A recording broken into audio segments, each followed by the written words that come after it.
Nintendo! Camelot! WiiU!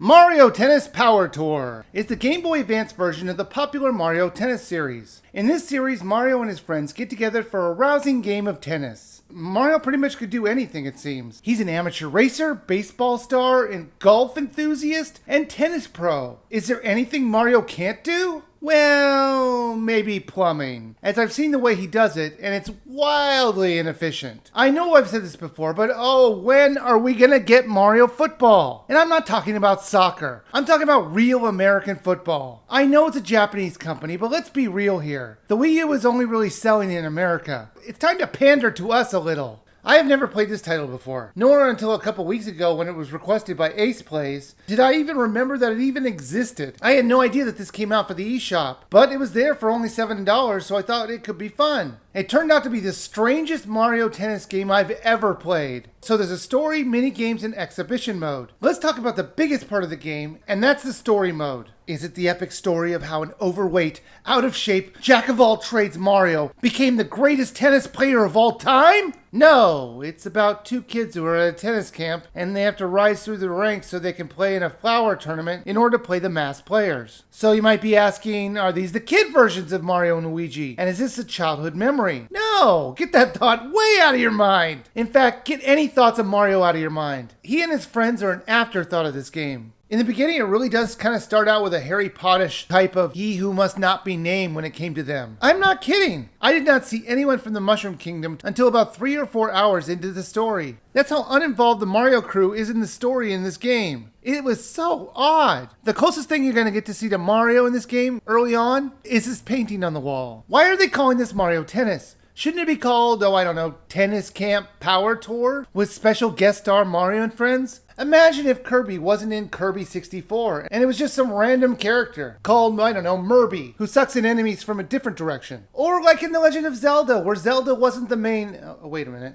That's a bad example. But you get what I'm saying. The title was a little misleading. Well, anyways, like I said, it was about two kids. You can rename and reassign their gender if you want. I renamed my character Weavy, as it only let me do 5 characters. The other character was a girl who wakes me up all of a sudden in the morning of my initiation into the camp, where I'm just laying down in my underwear. Hey, how about some boundaries, lady? We find out that we need to battle 4 groups of characters in each of the rankings in order to make it to the flower tournament so we can actually play against the characters that we actually paid the money to play against. You have to do this 3 times in order to get to the flower tournament. That's 12 matches. And that only counts if you play singles or doubles. You're going to have to do 12 more matches if you want to get to the finals of both tournaments, singles and doubles. They do try to give the characters personalities, but honestly it got to the point where I really couldn't tell them apart. There were just too many of them and none of them I cared playing against. The characters have bubbles above them to tell you their mood, but more often than not they would just nod at each other. In fact, they nodded so much I thought they were listening to heavy metal music.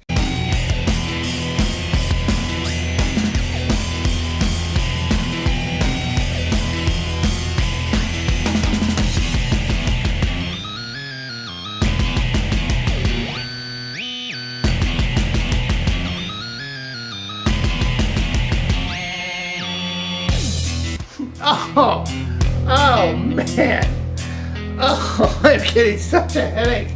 How does anyone do this in a concert for a long period of time? I get some aspirin. As you beat the other players in the matches, you'll earn experience points. Now you get to choose how you use those experience points on a slider to see who gets how many points. Plus there are attribute points which you can use to improve your speed, power, serving abilities, and more. I love this part, as it made the characters more our own. The matches themselves were okay. It's hard to mess up tennis, but I did notice a couple things that were annoying. The character at the bottom or the top of the screen would often disappear because they couldn't put the whole court on the screen at the same time. There were a few times where I was in the back row and I had to use a picture of my character to know where I am, and it caused me to miss a few balls. But eventually I got used to it. The other major problem is something that happened a lot. There would be a really good rally between the two teams. Then all of a sudden, one of them would get hit by the ball, and it would be over. It was very disappointing when it would happen, almost like the game cheated us out of the fun of playing tennis. This wouldn't be such a big deal if it happened once or twice a match, but on some matches it would happen consistently. It was so frustrating. You could do power moves, which there are a few to choose from, and they were easy to switch. They could range from getting a ball just out of reach or doing very powerful hits. It was very easy to do. You just hold down the R button when the pixies are around you, and then hit the ball with the button that you choose. It'll do the power move that you've assigned. Now, there are mini games which were pretty fun to play. The mini games sometimes had you improving on your game by hitting it against a wall for points or hitting a ball in a certain location. Each level that you beat would give you more experience points, which you could give to you or your partner. Then there's also one other type of mini game, which will level up your power shots to be more powerful. These mini games really have nothing to do with tennis at all. In fact, they feel like rejected Mario Party games, but they were still pretty fun.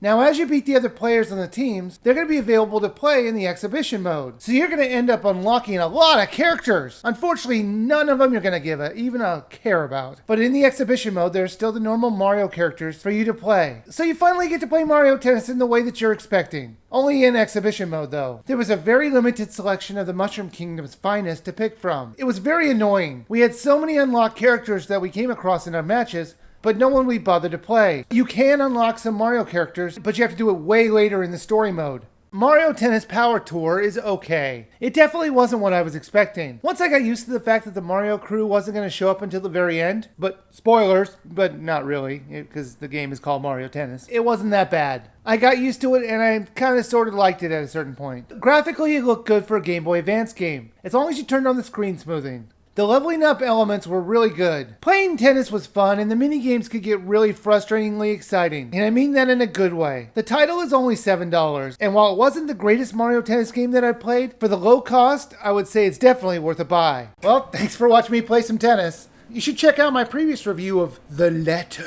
for the WiiU eShop, or check out my classic review of Mario & Luigi Superstar Saga. Thanks for watching like always, and please subscribe.